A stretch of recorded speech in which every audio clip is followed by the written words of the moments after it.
Hey everyone, and welcome back to the channel. Today, we're diving into one of the greatest adventure stories ever told. The 7 Voyages of Sinbad the Sailor. Get ready for a whirlwind of mythical beasts, hidden treasures, and unbelievable escapes. So grab your popcorn, and let's set sail. Our story begins in the bustling city of Baghdad, where a wealthy but restless merchant named Sinbad decides he's had enough of a quiet life. He gathers his goods, joins a crew, and sets sail from Busra, seeking fortune and adventure. Little does he know, the sea has some wild surprises in store for him. On his very first voyage, Sinbad and his crew spot a beautiful green island. They dock and begin to explore, lighting a fire to cook. Suddenly, the entire island starts to shake. It wasn't an island at all, but the back of a colossal sea creature. A giant fish. As the beast dives back into the deep, Sinbad is thrown into the water. The ship sails away, leaving him behind. Just when all hope seems lost, he spots a wooden tub floating nearby, a remnant from the ship. A clings to it, and the currents carry him to a real island. There, he finds a magnificent mare, tethered by the shore. He soon discovers it belongs to the stablemen of King Mir. Impressed by Sinbad's tale, they take him to the king, who makes Sinbad his trusted harbor master. One day, a familiar ship sails into port. It's his own. He reclaims his goods, is rewarded handsomely by the king, and finally sails back to Baghdad, much richer than when he left. You'd think after a near-death experience like that, he'd stay home. Right? Wrong. The call of the sea is too strong. On his second voyage, Sinbad and his crew land on another seemingly deserted island. While his companions rest, Sinbad wanders off and falls asleep. When he wakes up, the ship is gone, stranded again. But as he explores this new island, he stumbles upon a massive, white dome. It's smooth and so huge he can't see the top. As he's pondering what it could be, the sky grows dark. A gigantic bird, the legendary ROC, swoops down and settles on the dome, which turns out to be its egg. Thinking fast, Sinbad unwraps his turban and ties himself to the ROC's leg. He figures, wherever this bird is going, it's better than being stuck here. The next morning, the ROC takes flight, carrying Sinbad high into the sky. It eventually lands in a deep valley. Sinbad unties himself just as the bird flies off. He looks around and can't believe his eyes. The valley floor is covered in diamonds, but there's a catch. The valley is also crawling with enormous, deadly snakes. So, how does he get out of this one? Sinbad remembers an old tale about how merchants get diamonds from this valley. They throw huge chunks of raw meat down from the cliffs above. The diamonds stick to the meat, and giant eagles, enemies of the snakes, swoop down to snatch the meat and carry it to their nests.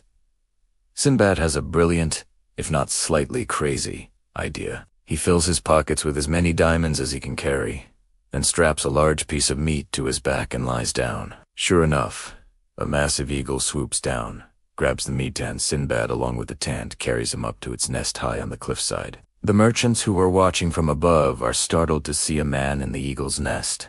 They help him down, and he shares his incredible story and some of his diamonds. He then joins their caravan and makes his way back to Baghdad, even wealthier and with an even wilder story to tell. By now, Sinbad is a legend in Baghdad, known for his riches and his unbelievable tales. But the itch for adventure returns. On his third voyage, his ship is caught in a terrible storm and blown off course. They wash up on the shore of an island inhabited by hairy dwarfs.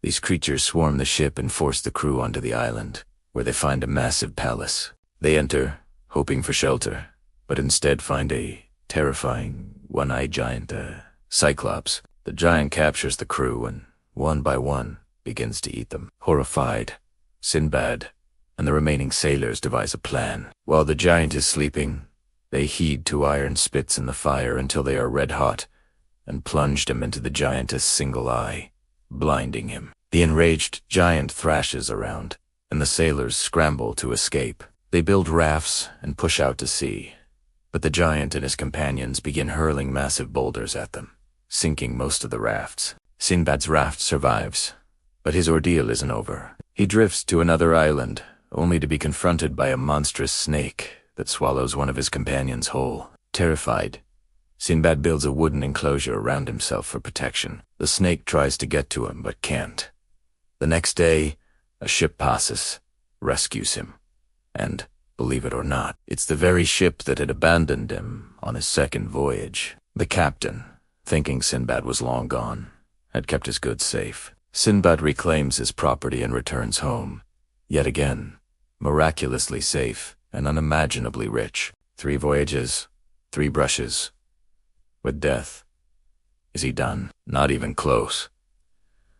Sinbad's 4th voyage takes a dark turn. After another shipwreck, he and his surviving shipmates are captured by a tribe of cannibals. The cannibals offer them a strange herb that makes them lose their minds and then fattens them up to be eaten.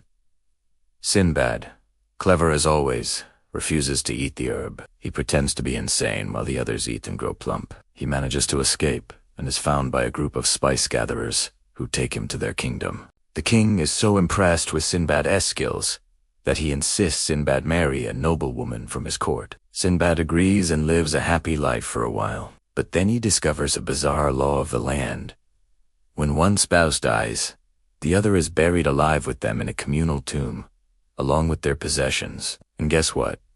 His wife falls ill and dies. True to their custom, Sinbad is lowered into a vast cavern with his deceased wife and a meager supply of food and water. The tomb is filled with the skeletons and treasures of past burials. Just as he's about to give up hope, he sees a small animal scuttling into a crack in the wall. It follows it, widens the hole, and finds a tunnel leading to the open sea. He gathers a fortune in jewels from the tomb and signals a passing ship, which rescues him and takes him back to Baghdad. Ready for number 5? This time, a peaceful trading voyage goes wrong when his crew spots another ROC's egg. Against Sinbad's warnings, the foolish sailors break the egg open to see the chick inside. Bad move. The parent rocks return, and in a rage, they drop enormous boulders on the ship, sinking it completely. Sinbad, the sole survivor, clings to a piece of wreckage and washes ashore on another island. Here he meets a strange, silent old man who gestures for Sinbad to carry him on his shoulders across a stream. Sinbad, being a kind soul, agrees. But once on his shoulders, the old man of the sea wraps his legs tightly around Sinbad's neck and refuses to get off. Day and night, the creature rides him, forcing Sinbad to be his personal transport. Desperate, Sinbad finds some gourds, hollows them out, and makes wine. He offers it to the old man, who drinks it greedily and becomes so drunk that his grip loosens. Sinbad seizes his chance, throws the creature off, and finally frees himself. He's soon rescued by a ship of coconut gatherers, who teach him their trade. He makes a small fortune and, you guessed it, heads back to Baghdad. The 6th voyage is perhaps the most lavish. After yet another shipwreck, Sinbad and his crewmates are stranded on an island where the rivers flow with ambergris, and the beaches are strewn with jewels. It's a paradise, but one with no food. His companions perish one by one from starvation. Refusing to give up, Sinbad builds a raft, loads it with a king's ransom in gems and amber, and pushes it into a river that flows into a dark cavern in the side of a mountain. He travels for days in complete darkness, finally emerging into the sunlight in a beautiful city in Serendib, which we know today as Sri Lanka. The locals are astonished to see him emerge from the mountain. They take him to their king, who is fascinated by Sinbad's story. The king asks Sinbad to be his envoy and carry a magnificent gift to the Caliph of Baghdad, Harun al-Rashid. Sinbad agrees, and so he returns home, not just as a rich merchant, but as a royal ambassador. Finally, we arrive at the 7th and last voyage. By now, Sinbad is older and has vowed to never go to sea again, but the Caliph himself commands him to undertake one more journey, to return a gift to the king of Sar. Sinbad has no choice but to obey. He delivers the Caliph's gift, and the king is pleased. But on the return journey, his ship is attacked by pirates. Sinbad is captured and sold into slavery. His new master is an ivory merchant who forces Sinbad to hunt elephants. He's given a bow and arrow and told to climb a tree and shoot an elephant. Sinbad feels pity for the majestic creatures. One day, The lead elephant, instead of running, walks right up to Sinbad's tree and uproots it.